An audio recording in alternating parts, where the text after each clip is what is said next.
On behalf of all Canadians, the federal and Nova Scotia governments established the Commission in October of 2020 to determine what happened, how and why it happened, and to make recommendations to help make our communities safer in the future. You will recall that the Commission's mandate was broad in scope and ambitious in timeline. It required us to investigate the causes, context, and circumstances giving rise to the mass casualty, police responses, and steps taken to inform, support, and engage victims, families, and affected citizens. We were also required to consider related issues, including gender-based and intimate partner violence, public communications and alerting, the perpetrator's prior interactions with police and social services, communications between law enforcement agencies, access to firearms, the relevant police actions, policies, procedures, and training. This mandate was extensive, but it also showed the existing understanding of both levels of government that the mass casualty was not an isolated incident, but the product of a complex web of context, causes, and circumstances. After 2.5 years of independent, comprehensive, and collaborative investigation into every aspect of our broad mandate, today we share with you the culmination of our work. Turning the Tide Together, the final report of the Mass Casualty Commission, provides a thorough account of what happened and the causes, context, and circumstances that gave rise to the mass casualty. Our 7-volume report, including 130 recommendations, is now available on the Commission's website. Among our recommendations, we are calling for major changes to RCMP oversight, processes, and culture. A process to rethink the structure of policing in Nova Scotia, a national review of public alerting, greater focus on addressing and preventing the root causes of violence in our communities, including gender-based violence, intimate partner violence, and family violence, and a much expanded and more collaborative model to ensure community safety and well-being. As we have said before, the role of a public inquiry is not to assign blame, but to investigate what happened, study contributing factors, and provide meaningful recommendations for change. Our focus and findings are on how institutional structure and systemic factors shaped or were reflected in the actions of individuals. However, we do not shy away from declaring hard truths and accountability. We identify them precisely so we can learn from them and do better. Our findings and recommendations relate specifically to the critical incident response by police and the role of public safety partners, health and victim service providers, and communities. Crucially, we consider the broader root causes of violence, how such violence can be prevented, and how we can all help to improve community safety and well-being. We have called this report Turning the Tide Together because we know that it will take all of us across our country, working together to tackle the significant challenges to turn the tide on underlying causes of violence in our communities. Ce rapport, Redresser la barre ensemble, demande que nous travaillions tous ensemble pour relever les all défis working et les together causes to take up the fondamentales challenges de violence and fundamental causes of violence in our communities. Commissioner Stanton will now share more on the structure of our final report. Thank you. Good afternoon, everyone. Bonjour à tous. Welasi. The report is a culmination of everything we've heard and learned, and builds on information and insights gathered from multiple sources and many people. This included gathering and reviewing tens of thousands of documents, interviews with over 230 people, input from 61 participants, hearing from 60 witnesses during public proceedings, learning from 22 commissioned reports, hearing from more than 100 experts during 20 roundtables and other discussions, preparing an environmental scan, including over 2,000 relevant recommendations from previous inquiries and reports, and hearing from over 1,000 members of the public. In accordance with the mandate, we organized our work into 3 overlapping phases. In phase 1, we focused on gathering the facts, establishing what happened leading up to, during, and after the mass casualty. Next, we examined the causes, context, and circumstances of the mass casualty in order to answer the questions about how and why it occurred, and to understand the facts in the broader context. Finally, we looked forward and focused on what lessons we'd learned and how best to make a difference in the future. In the final phase of our work, we focused on the best way to change things for the future. In addition to this phased approach, we organized the Commission's work around 3 main themes or pillars focused on violence, community, and policing. This helped to connect the dots between specific facts, issues, contexts, causes, and circumstances. The final report follows a similar structure. Volume 1 begins with a commemoration of the lives taken and the ripple effect the mass casualty had in our communities. This volume explains how this impact situates the context and purpose of the Commission's work. Volume 2 is about what happened. It sets out the Commission's main findings on what happened immediately before, during, and in the aftermath of the mass casualty. While we encourage you to read Volume 2 in its entirety, we have included a condensed overview of what happened in the executive summary. Establishing what happened and providing as much clarity as possible about the timing of how the mass casualty unfolded was very important to us and to many of you here. In addition to Volume 2, an interactive timeline is available on the Commission's website, along with an instructional video and guidance. Having set out what happened in Volume 2, we use those main findings in subsequent volumes as we focus on how and why things happened as they did. Volume 3 shines a light on the root causes of violence in our communities and how they can be prevented.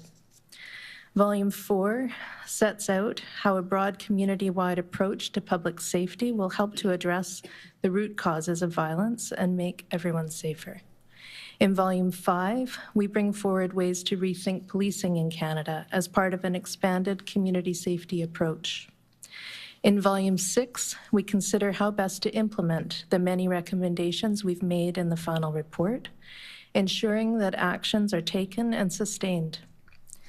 Finally, in Volume 7, we describe the various processes involved in leading and designing the Commission in order to be of assistance to future inquiries. Commissioner Fitch will now share more about our approach to findings and recommendations. Thank you. Thank you, Commissioner Stanton, and good afternoon, everyone. Bonjour tout le monde. As expected, the final report includes many findings and recommendations. These are woven throughout the report in context and also included as a complete list in the executive summary. Our recommendations are designed with 2 objectives in mind. 1, how can we prevent violence from happening in the first place? And second, when violence does occur, how can we ensure we have an effective approach and, when need be, an effective critical incident response? Achieving these objectives will reduce the likelihood of mass casualty incidents and minimize the lethality of critical incidences. Together, we can substantially decrease the threat and impact of violence, including mass violence. We have designed the recommendations to be clear and pragmatic so that people across our governments, institutions, and communities can begin to take action right away. Nous avons conçu les recommandations pour qu'elles We have soient designed the claires et recommendations so pragmatiques that they are et clear and pour pragmatic, puissent agir and such immédiatement. that their conclusions can be implemented immediately. While we cannot cover all of our findings and recommendations with you in detail today, we would like to share more on how we have thoroughly responded to every aspect of our mandate, highlighting some of our main findings, lessons learned, and recommendations. First, as you know, we needed to investigate what happened, including how the RCMP and other police forces responded and the steps taken to inform, support, and engage victims, families, and affected citizens. Volume 2 focuses on what happened and contains the Commission's main findings in 2 key areas: how the mass casualty unfolded, and the institutional and systemic failures in the response, including missed opportunities to prevent violence. In this volume, we include a very detailed account of the 13 hours of the mass casualty, starting with the perpetrator's violent assault of his common-law spouse and continuing through the subsequent fatalities and other acts of violence committed on April 18th and 19th, 2020. Our investigation made clear that there were many warning signs of the perpetrator's violence and missed opportunities to intervene in the years prior to the mass casualty. Next, we focus on the gaps and errors in the critical incident response to the mass casualty as it unfolded. While we acknowledge and commend the individual actions and courage of many first responders, the overarching approach and response by the RCMP as an institution had many shortcomings. This must be addressed, and responses must be improved. It is also important to note that community members played a critical role in responding to the mass casualty, often putting themselves in harm's way to help others. However, the information they shared concerning the perpetrator was often not properly recorded, shared, or acted upon by the RCMP. There were failures in communications with the public during and in the aftermath of the mass casualty. These must be addressed. That is why in the final report, we call for a national review and redesign of the public alert system. In addition to learning what happened, we were also directed to examine a number of related issues in our mandate. Many of these related issues focus on relevant policing structures and processes.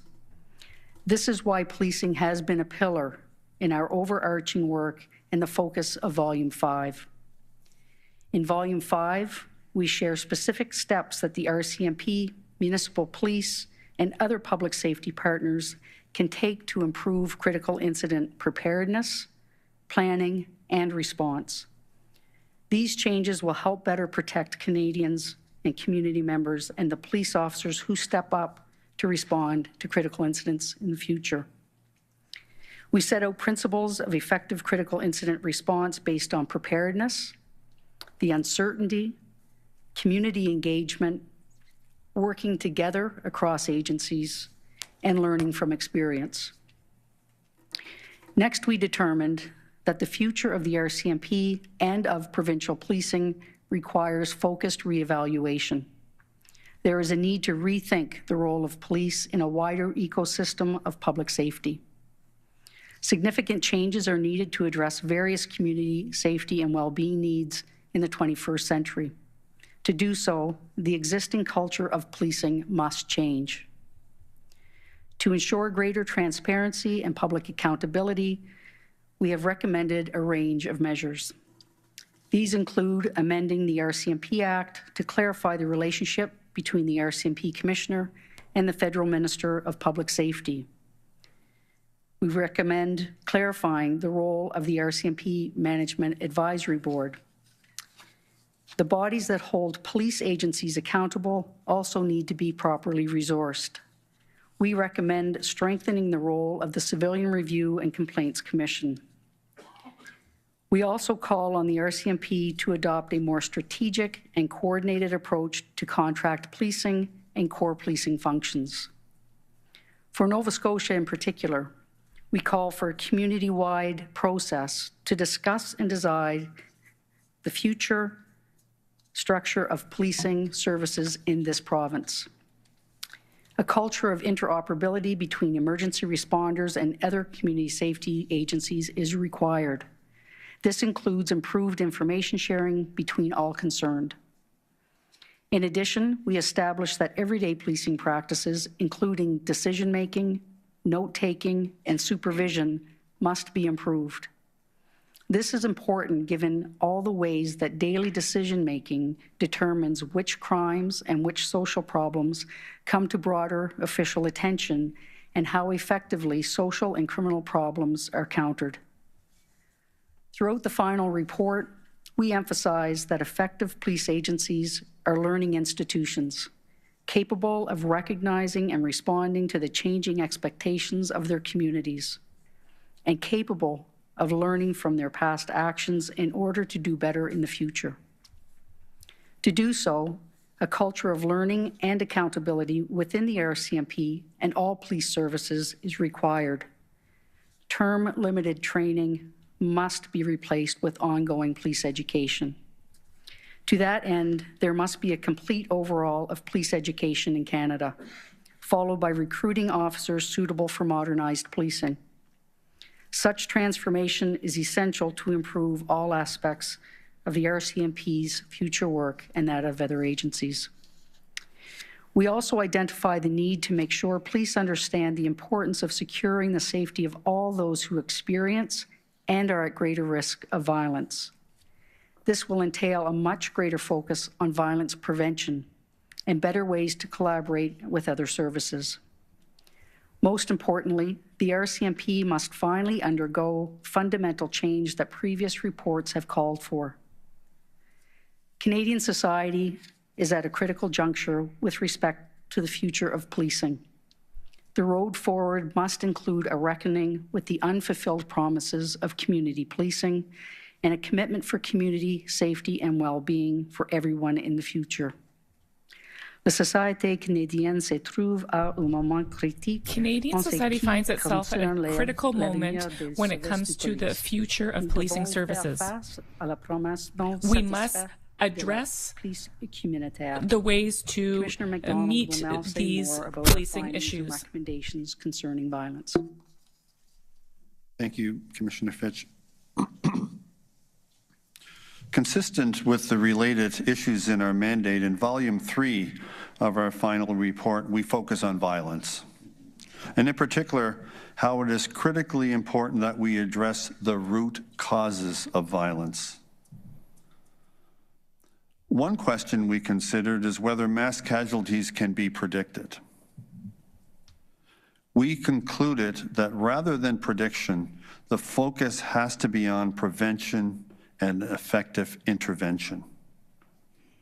While no person or institution could have predicted the perpetrator's specific actions on April 18th and 19th, 2020, his pattern and escalation of violence could have and should have been addressed.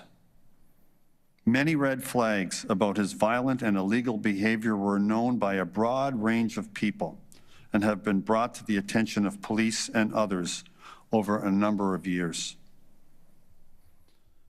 The perpetrator was raised in a violent home and became a violent man. We explore how his violent, intimidating, and coercive behavior extended ever outward to his intimate partners, to his relatives, to his friends, to his neighbors, to his business associates, and to his patients, to vulnerable and marginalized people, and even to individuals in positions of power and control, such as police officers. Mass casualties are rare, but women, children, and other marginalized people in communities experience violence every day. Perceptions of where the real danger lies is largely misconceived. Our society ignores the hard truth of the normalcy of violence between intimate partners and within families and the ways in which this violence spills out and escalates to affect other people too. Gender-based violence is also widespread and underreported in Canada. For far too long, our society has misperceived mass violence as our greatest threat without considering its relationship to our other more pervasive forms of violence. We do so at the expense of public safety. We do so at the expense of community well-being. We do so at our collective peril. The evidence shows clearly that those who perpetrate mass casualties often have an unaddressed history of gender-based intimate partner or family violence. Les faits montrent clairement que the facts clearly show ceux qui commettent des actes d'une telle violence that committing acts of such violence de violence familiale often have a history of partenaires intimes domestic violence among fondés intimate sur le partners sexe. or gender-based violence. Many mass casualties begin with an act of such violence. That was the case here in Nova Scotia in April of 2020. And that was the case last fall in September of 2022 in Saskatchewan. Throughout our work, as we have learned how the perpetrator targeted members of marginalized communities in Nova Scotia, we realize that it provided but one example of the ways in which historic patterns of violence are sustained and amplified. The inescapable conclusion is that ensuring the safety and security of everyone will assist in minimizing the risks of mass casualties. La conclusion incontournable est que le fait d'assurer la sécurité de tous nous is aidera that ensuring the security of everyone will minimize the risk of massive all members losses. of our community from childhood onward will contribute to making our communities safer for everyone. In addition, regulations regarding access to firearms, ammunition, and police paraphernalia must also be strengthened and enforced. We make a series of recommendations to this effect, including that the federal government engage with communities to ensure firearms regulations are enforced in a consistent and effective manner. Commissioner Stanton will now talk more about community safety and implementation. Thank you. Our mandate required us to investigate and consider many things, including community supports, social services, and mental health services, and to give particular consideration to groups that may have been differentially affected by the mass casualty. Having discussed the need to improve policing in Canada and the importance of addressing the root causes of violence in our communities, we turn to the role of communities in general and rural communities in particular. In Volume 4 of the final report, we set out why we must invest in a public safety system that is about more than police services, where multiple partners work together every day with substantial community engagement. Community safety planning needs to take into account social development, prevention, early intervention, and critical incident response. We find that the social determinants of health, including equality, access to housing, health and social services, adequate income, and education, are also the social determinants of community safety and well-being. It follows that a public health-based approach to community safety is the best model for the future. This means community safety planning should address 4 areas: social development, prevention, early intervention, and critical incident response. It means public policy and funding should put crime prevention on an equal footing with enforcement of the criminal law. It means the focus of policing should be, how do we prevent further violence? This in turn requires seeing support services in the community as full partners in community safety, who will assist and respond when community members need help or in crisis. Community safety and well-being are not just about policing. They're about engaging both policing and non-policing partners to ensure that violence prevention is a central focus of public safety. Police should be one part of the community safety net. Their important responsibilities to ensure public safety are shared with community members, other organizations, and institutions. This would enable each partner in community safety to focus on the part of that public safety web that best suits their knowledge and expertise. We conclude it is time to transform the conception of community policing by focusing on community safety and well-being, and by elevating the primary role of other institutions and agencies, including community-based organizations.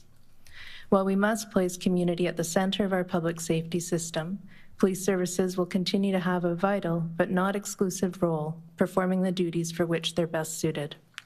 We recommend that the federal government enact legislation to create a framework designed to support and enhance community safety and well-being in every province and territory. To further strengthen federal and provincial and territorial initiatives that may already be underway, we recommend that the federal legislation include the establishment within a year of a Community Safety and Wellbeing Leadership Council composed of leaders from all sectors. In support of these legislative and structural reforms, we recommend that Canada needs broad public and institutional education on community safety and well-being as well. Turning to rural communities, such as those most affected by the mass casualty in Nova Scotia, we find that rural community well-being is constrained by limited access to services, poverty, under-inclusion, and in some cases, this negatively affects the occupational health and safety of rural service providers. We also find that urban bias in policymaking and service delivery contributes to inadequate community safety, public infrastructure, and services in rural communities. We recommend that when it comes to community safety, provincial governments take steps to address urban bias in decision-making by fostering meaningful inclusion of rural communities in all areas affecting them, and that the federal government support the inclusion of rural communities in decision-making on issues within their jurisdiction. Whether for rural communities or our communities at large, the significant overhaul of community safety thinking, planning, and approach we are calling for in the final report has the potential to be truly transformative in Canada. Les changements dans la réflexion, la planification, changes in reflection, planning, and the approach to community safety in the final report have the potential to be truly transformative in Canada. The breadth of this challenge and opportunity is why we think about community safety as a shared responsibility and a shared opportunity. We all need to be champions for change, taking the recommendations from this report and implementing them in our policies, our communities, workplaces, and organizations. Some of our recommendations can be implemented relatively quickly and easily. Others will take more time and collaboration, both within and between different groups and institutions. In order to build and sustain momentum over the months and years required to make the longer-term changes, people from many different settings and roles across society will need to keep taking action, being advocates, and holding each other accountable in ways that are supportive and constructive. As you've heard today and will read in the final report, many of the recommendations will require action from political leaders and public institutions like the RCMP. To help ensure accountability and progress, we're calling for the federal and Nova Scotia governments to jointly form an implementation and mutual accountability body that will include representatives from government, the RCMP, municipal police, those most affected, and key communities. This body will be responsible for creating an implementation plan and providing regular updates to government and to the public. This recommendation is included in Volume 6 of the final report, in which we also consider next steps and actions that individuals and groups in our communities can take to realize our shared goal of making the places we live safer for everyone. Commissioner Fitch will now acknowledge on behalf of all three of us the many people who've contributed to our work and our final report. Thank you. Thank you, Commissioner Stanton. Like all the Commission's work, preparing and sharing the final report would not have been possible without the hard work and contributions of many people. We thank the families for being here today and for your unwavering courage and commitment throughout this entire process. We continue to extend our deep and lasting condolences for your losses, and we share your dedication to making communities safer in their memories.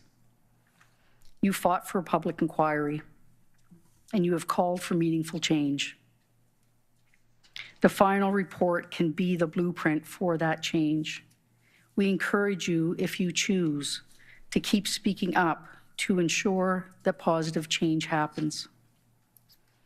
As a reminder, when we refer to participants in the inquiry, we are including those most affected individuals, the families, governments, first responders, and organizations including advocacy groups. We want to thank all participants and their counsel. You have all played a critical role during the inquiry, and your many submissions and contributions have been instrumental in helping us to learn and to prepare our recommendations. We heard you. Please know we heard you.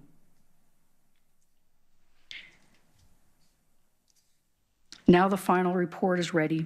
Please continue to be champions of implementation.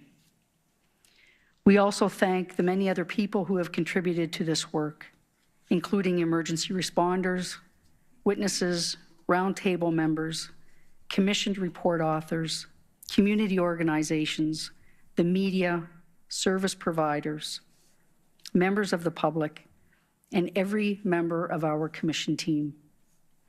The quality and breadth of the final report reflects all your incredible contributions over the last 2.5 years. We could not have done it without all of you. Now that the final report is here, we call on you to continue stepping up so that the great harm caused by the mass casualty can be transformed into great hope and great good for our communities in the future. Commissioner MacDonald will provide some concluding remarks as our Commission's chair.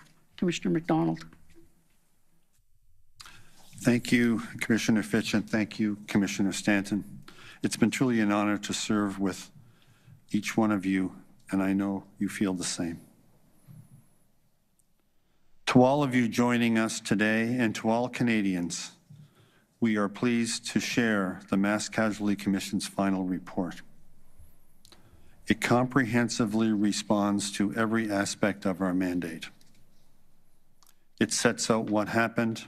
It sets out our findings and how and why things happened as they did. And it provides a future-focused recommendations that when implemented, will change our country for the better. It is a substantial report and a comprehensive roadmap to a safer Canada. Please take the time to read it, to reflect and determine how best you can support its implementation. We recognize that this is not the first report to make findings and recommendations like these. But with all of your help, it could be the last.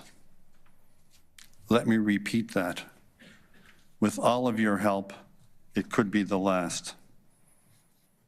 Prime Minister Trudeau, Premier Houston, all premiers of provinces and territories, all municipal leaders, police leaders. Commissioner Duhaime is here. We very much appreciate that. Right on this stage, to my left, Commissioner Lucky gave this commission an undertaking that she would champion our recommendations, and we feel that that ought to be considered an institutional undertaking and rely upon you, Commissioner Duhaime, for that. To community-based organizations and all of you, this is a blueprint to transform community safety in this country. This is a blueprint that can make Canada a world leader when it comes to community safety. This is a blueprint that, when implemented, it will establish that those wonderful, dear lives that were taken on April 18th and 19th would not have been taken in vain. Those lives cannot have been taken in vain. That cannot happen. Future acts of violence are preventable if we have the will to do what is necessary. Ce n'est pas le premier rapport à faire ces conclusions et ces recommandations. This is not the first report to make these conclusions and recommendations, but with your support, this could be the last. Acts of violence are avoidable if we have the will to do what is necessary. Turning the tide on the underlying causes of violence in our communities will take courage, it will take commitment, and it will take collaboration. It will take the courage to admit that we face a set of interconnected and complex challenges, which means we must resist the default to simple answers and impulsive responses that have failed us all too often in the past.